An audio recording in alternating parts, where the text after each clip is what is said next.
इस कहानी की शुरुआत होती है सन 1972 से, जहां पर एक प्लेन जिसका नंबर 571 होता है वो एक रग्बी टीम को साउथ अमेरिका से सैंटियागो चिली की तरफ ले जा रहा होता है। इस प्लेन में 45 पैसेंजर्स होते हैं और जब इनका प्लेन दुनिया की सबसे बड़ी रेंज ऑफ माउंटेन्स जिसे एंडीज कहा जाता है उसके ऊपर से उड़ रहा होता है, तभी इनका प्लेन एक बर्फीले तूफान में फंस जाता है। पायलट अपना कंट्रोल खो देता है जिस वजह से इनका प्लेन बड़ी चट्टान से टकराता है और प्लेन के दो हिस्से हो जाते हैं। अगले वाला हिस्सा जिसमें पैसेंजर्स हैं वो बर्फ में घिसटता हुआ बहुत आगे तक जाता है। बहुत सारे पैसेंजर्स मारे जाते हैं और जो पैसेंजर्स इसमें बचते हैं वो बहुत मुश्किल से अपने आप को सेटल डाउन करते हैं। ये प्लेन के पायलट के पास जाते हैं लेकिन उसकी भी मौत हो चुकी है। अब यहाँ पर जो लोग बचे हैं वो एक दूसरे की मदद करते हैं, लेकिन जैसे जैसे रात होती है टेम्परेचर और भी ज्यादा गिरने लगता है। ठंड इतनी ज्यादा होती है कि ये बर्दाश्त नहीं कर पा रहे होते और प्लेन का वो हिस्सा जो अभी भी खुला हुआ है वहां से बर्फीली हवाएं अंदर आ रही होती हैं। कुछ लोग बहुत ज्यादा डरे हुए होते हैं क्योंकि उन्हें लगता है कि अब वो बच नहीं पाएंगे। बाकी लोग उन्हें समझाते हैं, जिसके बाद ये प्लेन के उस हिस्से को जो खुला हुआ है उसे सामान से और डेड बॉडीज से बंद कर देते हैं। अगली सुबह जब इनकी नींद खुलती है तो ये देखते हैं कि तूफान थम चुका है, लेकिन अब कुछ और लोग मारे जा चुके हैं। ये सब बाहर आते हैं। बाहर अब इतनी ठंड नहीं है क्योंकि धूप निकल चुकी है, लेकिन इन्हें जल्द से जल्द यहाँ से निकलना होगा क्योंकि ये इस जगह पर ज्यादा वक्त तक सरवाइव नहीं कर सकते। अब इनके पास खाने का जितना भी सामान होता है ये उस सामान को इकट्ठा करते हैं, जिसके बाद सबको खाने के लिए कुछ ना कुछ दिया जाएगा। इन सबको पता है कि अब तक गवर्नमेंट को पता चल चुका होगा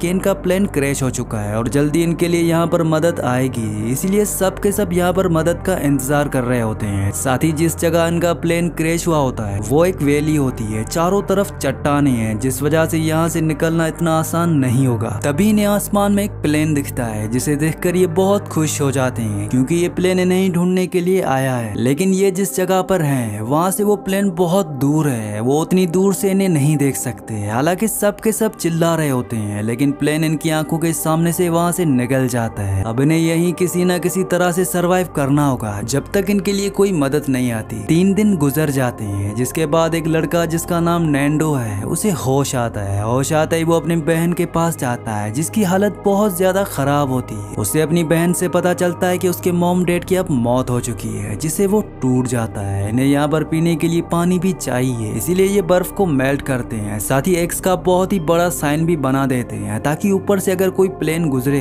तो उन्हें इस साइन को देखकर पता चल जाएगा कि बचे हुए सर्वाइवर्स इस जगह पर हैं। अब अगले दिन एक और प्लेन इन्हें ढूंढने के लिए आता है जो उनसे बहुत दूर होता है, जिसे देखकर ये बहुत खुश हो जाते हैं क्योंकि इन्होंने अपने बैग से एक्स का निशान बना दिया है। इन्हें लगता है कि प्लेन एक्स का निशान देख लेगा। साथ ही इनके पास जो मिरर होता है उस मिरर से ये सूरज की रोशनी को रिफ्लेक्ट करते हैं ताकि उस रिफ्लेक्शन को प्लेन तक पहुंचा सकें और पायलट को पता चल जाएगा कि सब के सब यहाँ पर हैं। लेकिन इसका कोई फायदा नहीं होता। प्लेन एक बार फिर से वहाँ से वापस चला जाता है। ये समझ जाते हैं कि गवर्नमेंट को इनकी लोकेशन का पता ही नहीं है। अब प्लेन का जो दूसरा हिस्सा होता है जो चट्टान में टकराने की वजह से टूट गया था, ये तय करते हैं कि ये उस तक पहुंच जाएंगे क्योंकि उसमें बैटरीज हैं और अगर ये वो बैटरीज यहाँ पर ले आए तो हो सकता है कि ये प्लेन के रेडियो से किसी से राब्ता कर सकें। और अब इनमें से कुछ लोग ऊपर की तरफ जाते हैं ताकि बैटरीज को लाया जा सके और जब ये ऊपर जाते हैं तो उन्हें पता चलता है कि जिस जगह इनका प्लेन है वो बहुत ही गहराई में है, इसलिए रेस्क्यू टीम इन्हें नहीं देख सकती। अब जब ये ऊपर जाती हैं तो बर्फ खिसकने लगती है, इसीलिए सबको लौटकर वापस आना पड़ता है। अब इस तरह से 7 दिन गुजर जाते हैं। धीरे धीरे इनका खाना भी खत्म हो चुका है, ना तो यहाँ पर पेड़ पौधे हैं ना ही कोई जानवर, इसीलिए अब इन्हें खाने के लिए कुछ ना कुछ इंतजाम करना होगा। पत्थरों पर जो मॉस जमा होता है ये उसे खाने की कोशिश करते हैं, लेकिन वो उतना बेस्वाद होता है कि ये उसे खा नहीं पाते। वीडियो में आगे बढ़ने से पहले आप सबसे रिक्वेस्ट है कि मेरे 99% व्यूवर्स वीडियो तो देखते हैं लेकिन चैनल को सब्सक्राइब नहीं करते और ना ही वीडियो को लाइक करते हैं, तो आप सबसे रिक्वेस्ट है कि मेरे चैनल को सब्सक्राइब और वीडियो को लाइक लाजमी से कर दिया करें। अब एक दिन नैंडो कहता है कि अगर मुझे अपने आप को बचाने के लिए अपने साथियों को भी खाना पड़े जिनकी मौत हो चुकी है तो मैं वो भी करूंगा। इस बात से कुछ और लोग राजी होते हैं लेकिन कुछ लोग कहते हैं कि ये मोरालिटी के खिलाफ है, हम ऐसा नहीं कर सकते। और अब जैसे जैसे दिन बीतते जाते हैं इनकी भूख बढ़ती जाती है। ये अपनी सिगरेट्स यहाँ तक कि जूतों की लेसेस को भी खाना शुरू कर देते हैं। अब 3 हफ्ते गुजर जाने के बाद सबकी हिम्मत टूट जाती है। नैंडो की बहन जिसकी जिसकी हालत बहुत ज्यादा खराब थी, उसकी भी मौत हो जाती है। नैंडो ने इस एक्सीडेंट में अपने मॉम डैड और अपनी बहन को भी खो दिया है और अब इन्हें अपने आप को बचाने के लिए कुछ न कुछ करना होगा। इसीलिए जो उनके पास अपने साथी की डेड बॉडीज हैं, ये उसी से अपना काम चलाना शुरू कर देते हैं। कुछ दिनों के बाद बर्फ में इन्हें दबा हुआ एक बैग मिलता है और जब ये उसे खोलते हैं तो उसके अंदर रेडियो होता है और रेडियो को ऑन करने के बाद इन्हें पता चलता है कि उसमें सिग्नल नहीं है। इसीलिए ये एक एंटीना बनाते हैं। उस एंटीना की मदद से सिग्नल्स आ जाते हैं। ये रेडियो में न्यूज सुनते हैं जिससे इन्हें पता चलता है कि गवर्नमेंट ने इन्हें ढूंढने के लिए 60 से ज्यादा बार रेस्क्यू टीम को भेजा था, लेकिन कोई इन्हें ढूंढ नहीं पाया क्योंकि इन्हें लगता है कि उस प्लेन क्रैश में कोई भी नहीं बचा था। ये सुनकर सब के सब मायूस हो जाते हैं क्योंकि अब अगर इन्हें अपनी जान बचानी है तो इन्हें खुद ही यहाँ से निकलना होगा। इन्हें ढूंढने के लिए अब यहाँ पर कोई नहीं आने वाला। साथ ही यहाँ पर जो 5 लोग मांस नहीं खा रहे थे, अब उन्हें भी वही करना पड़ता है जिसके वो खिलाफ थे। अगले दिन इनमें से 3 लोग यहाँ से बाहर निकलने के लिए चट्टानों के ऊपर की तरफ जाते हैं। चलते चलते इन्हें रात हो जाती है, इसलिए एक जगह रुक जाते हैं, लेकिन ऊपर बर्फीली हवाएं होती हैं जिसमें इन्हें बहुत मुसीबतों का सामना करना पड़ता है। अगली सुबह मजबूरी में इन तीनों को वापस नीचे आना पड़ता है। ये बताते हैं कि यहाँ से निकलना इतना आसान नहीं है, ऊपर ठंडी बर्फीली हवाएं हैं। अब रात को ये सब के सब प्लेन के अंदर होते हैं, तभी इनके प्लेन के अंदर बहुत सारी बर्फ आ जाती है। बहुत सारे लोग प्लेन के अंदर बर्फ में दब जाते हैं। ये अपने साथियों को निकालते हैं, लेकिन प्लेन के अंदर बर्फ में एक लेडी की मौत हो जाती है। अब इससे पहले कि ये अपने आप को संभाल पाते, तभी इन्हें अजीब सी आवाजें आती है। ये समझ जाते हैं कि बर्फ का तूफान इन तक पहुंच चुका है और तभी बर्फ का तूफान इन्हें अपनी चपेट में ले लेता है। ये तूफान इतना खतरनाक होता है कि इसमें कुछ और लोगों की मौत हो जाती है। ये सब देखकर एक लड़का जिसका नाम न्यूमा है, वो अपना कंट्रोल खो देता है। वो प्लेन की खिड़की पर जोर जोर से मारने लगता है। ये सब के सब यानी कि इनका पूरा का पूरा प्लेन और बर्फ के नीचे दफन हो चुका है। न्यूमा की लगातार कोशिश की वजह से कांच का टुकड़ा उसके पैर के अंदर चला जाता है, लेकिन वो हिम्मत नहीं हारता। वो लगातार कोशिश करता ही चला जाता है और कई घंटों की मेहनत के बाद वो बर्फ के ऊपर तक पहुंच जाता है, जिसके बाद अंदर जितने भी लोग हैं जो बच गए हैं वो सब के सब बाहर आ जाते हैं। न्यूमा देखता है कि उसका पैर जहाँ से कांच ने काटा था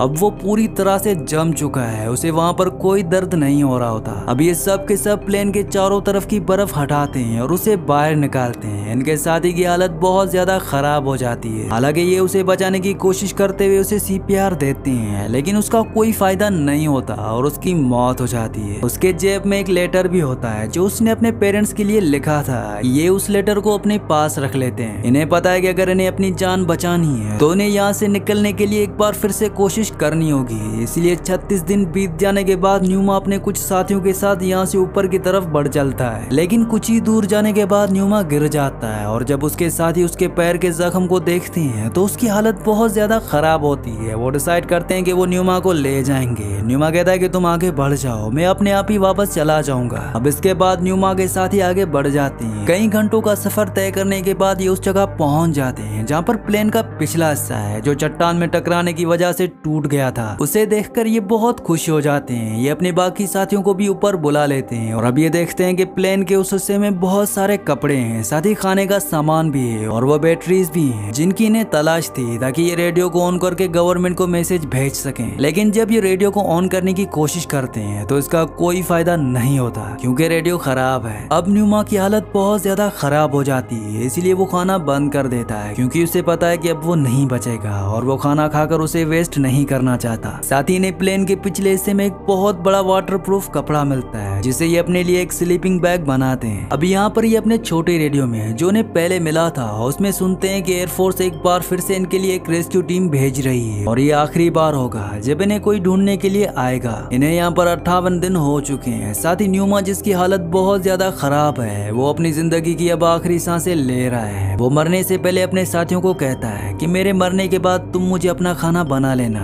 इस तरह से मैं इमोर्टल हो जाऊंगा। अगर हम में से एक भी इंसान बच गया तो बाकी लोगों की कुर्बानी जाया नहीं जाएगी। इसके बाद न्यूमा की मौत हो जाती है। न्यूमा के इन आखिरी अल्फाजों से इन सबको हिम्मत मिलती है और अब इनमें से 2 लोग तय करते हैं कि वो एक बार फिर से यहाँ से बाहर निकलने की कोशिश करेंगे और वो चट्टान के और भी ऊपर चढ़ना शुरू कर देते हैं। और जब वो चट्टान के टॉप पर पहुंचते हैं तो ये देखते हैं कि चारों तरफ पहाड़ों के अलावा कुछ भी नहीं है। यहाँ से निकलने का कोई रास्ता उन्हें नजर नहीं आता। इन्हें लगता है कि इन्हें वापस चले जाना चाहिए, लेकिन इन्हें पता है कि वापस जाने के बाद ये भी जिंदा नहीं बच सकते। इसलिए ये लगातार आगे बढ़ना शुरू कर देते हैं और कई दिनों का सफर करने के बाद ये एक नदी तक पहुंच जाते हैं जिसे देखकर ये बहुत ही खुश खुश होते हैं। वहाँ से ये बहुत सारा पानी पीते हैं क्योंकि उन्होंने कई दिनों से पानी नहीं पिया है। तभी ये नदी की दूसरी तरफ एक आदमी को देखते हैं जो कि घोड़े पे सवार होता है। पहले तो उन्हें अपनी आंखों पर यकीन नहीं आता, इन्हें लगता है कि ये हेलुसिनेट कर रहे हैं, पर जल्दी इन्हें समझ में आ जाता है कि ये सच्चाई है। ये चिल्ला चिल्ला कर उससे मदद मांगते हैं, लेकिन वो उनकी बात समझ नहीं पाता क्योंकि वो उनसे बहुत दूर है। इसलिए वो आदमी पत्थर पर कागज लपेटकर इनके पास फेंकता है। साथ में लिखने के लिए पेंसिल भी होती है, जिससे ये दोनों के दोनों अपनी पूरी दास्तान लिखकर उसे फेंक देते हैं। वो आदमी उस लेटर को गवर्नमेंट तक, एयरफोर्स तक पहुंचा देता है, जिससे एक बार फिर से वो अपना मिशन शुरू करते हैं। वो इन दोनों को अपने घर ले जाते हैं, जहाँ पर कई दिनों के बाद ये भरपेट खाना खाते हैं। साथ ही इनके साथी जो बर्फ में फंसे हुए हैं वो रेडियो से सुन लेते हैं कि रेस्क्यू टीम इन तक पहुंचने वाली है। इसीलिए अभी अपने आप को तैयार करते हैं और जल्दी इनके सामने हेलीकॉप्टर आता है जो इन्हें बचाकर वहां से निकलकर शहर ले आता है, जहां पर इन सब की फैमिलीज वाले इनका इंतजार कर रहे होते हैं। ये सब अपनी फैमिलीज को देखकर बहुत खुश होते हैं, जिसके बाद इन सब को हॉस्पिटल ले जाया जाता है। हालांकि अब ये सब अपने घर जा सकते हैं, लेकिन ये तय करते हैं कि एक और रात ये सब एक दूसरे के साथ बिताएंगे। और इस तरह से अपनी जिंदगी के सबसे बुरे वक्त में सबसे सही फैसला लेने की वजह से